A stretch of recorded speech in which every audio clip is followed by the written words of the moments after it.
Hello friends, आज हम लोग डिस्कस करेंगे आईटी कंपनीज के बारे में। ये सारी आईटी कंपनीज 2009-2010 में जब फ्रेशर्स को लेती थी तब उन्हें पैकेज देती थी सालाना 3.2 लाख।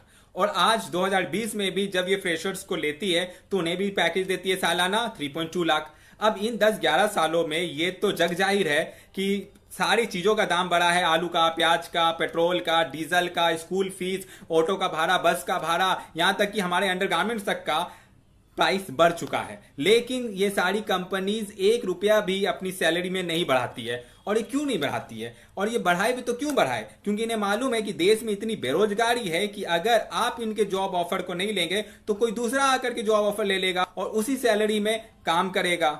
और इनका सालाना हाइक इतना कम होता है कि मान लीजिए किसी गंजे के सर पर बाल उगाना हो, आपको मालूम ही नहीं चलता है कि आपकी सैलरी की हाइक हुई भी है कि नहीं हुई है। और हर साल, 2 साल, 3 साल, 4 साल बाद भी आपको ऐसा ही लगता है कि आपको तो उतना ही सैलरी मिल रहा है।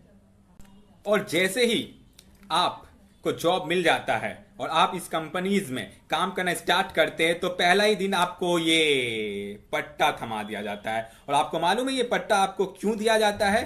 ताकि वो आपसे ये बार बार कह सके, बंद गया पट्टा देखो बन गया कुत्ता, बांध सका पट्टा देखो बन गया कुत्ता।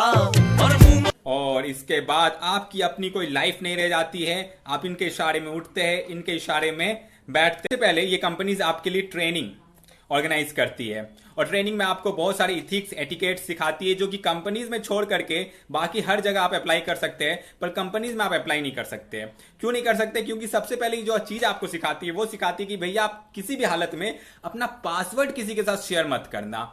और जैसे ही आपका ट्रेनिंग खत्म होता है, आप किसी भी प्रोजेक्ट में जाते हैं, सबसे पहले जो आपका अकाउंट मैनेजर, प्रोजेक्ट मैनेजर या किसी भी तरह का मैनेजर है वो अपना ही पासवर्ड आपको देता है ताकि आप अपने नए नवेली सिस्टम में उस पासवर्ड और यूजर नेम को दे करके लॉग इन कर सके और इनका कुछ इंटरनल काम कर सके। अगर हर मैनेजर अपना यूजर नेम पासवर्ड नहीं शेयर करता है तो जब तक आपका अपना यूजर नेम पासवर्ड नहीं आता है, ये किसी भी तरह से आपके किसी कलीग का यूजर नेम पासवर्ड आपके साथ शेयर जरूर कर देते हैं। शुरू में आपको बड़ा अजीब लगता है, पर धीरे धीरे आपको भी इसकी आदत हो जाती है और आप खुद से भी अपना यूजर नेम और पासवर्ड शेयर करने लगते हैं। क्यों? क्योंकि जैसा देश वैसा भेष। अच्छा, दूसरी बात जो सबसे इंपॉर्टेंट होती है, ये जितने भी प्रोजेक्ट मैनेजर्स, अकाउंट मैनेजर्स होते हैं, ये अपना टाइम शीट और अपना इंटरनल काम कभी भी खुद से नहीं करते हैं। ये हमेशा एक वफादार जूनियर को अपने साथ रखते हैं और उनको अपना पासवर्ड और यूजर नेम शेयर करके रखते हैं। और ये वफादार जूनियर उनके बिहाफ में उनका टाइम शीट, उनका इंटरनल काम अच्छे से करता है। और ये एक सच्चाई है आईटी वर्ल्ड की। ये कंपनी सब बड़ी बड़ी इथिक्स की बात करते हैं। कौन सा इथिक्स भैया? साल भर गधों जैसा काम कराने के बाद आपको एक घटिया सा रेटिंग मिलता है और अगर उस रेटिंग के अगेंस्ट आपने आवाज उठाई तो आपसे कहा जाता है भाई आपने साल भर काम क्या किया था। और अगर इन्हीं मैनेजर से आप जा करके किसी दिन छुट्टी मांग लो तो ये कहते हैं कि तुम्हारा काम कौन करेगा। तो इथिक्स है कहां फिर? स्कूल में मार्क्स का डर, कॉलेज में ग्रेड का डर और इन आईटी कंपनीज में रेटिंग का डर दिखा दिखा करके ये अपना काम साल भर निकालते हैं। और कुछ मैनेजर्स तो इतने बेशरम होते हैं कि वो सीधा सीधा आपके मुंह पे कह देते हैं कि ये काम अगर तुमने इस टाइम तक नहीं किया तो तुम्हारी रेटिंग खराब कर दी जाएगी या हम तुम्हारी रेटिंग को देख लेंगे।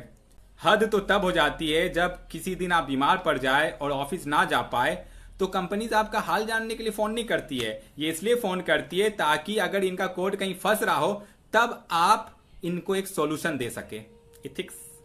कई बार तो आपको खुद की शादी की छुट्टी के लिए भी इन मैनेजर्स के सामने गिड़गिड़ाना पड़ता है। और कुछ मैनेजर्स तो इतने बेशरम होते हैं, ये साफ साफ कह देते हैं कि शादी तो रात में है ना, तो सुबह वीपीएन से कनेक्ट होकर के काम कर लो।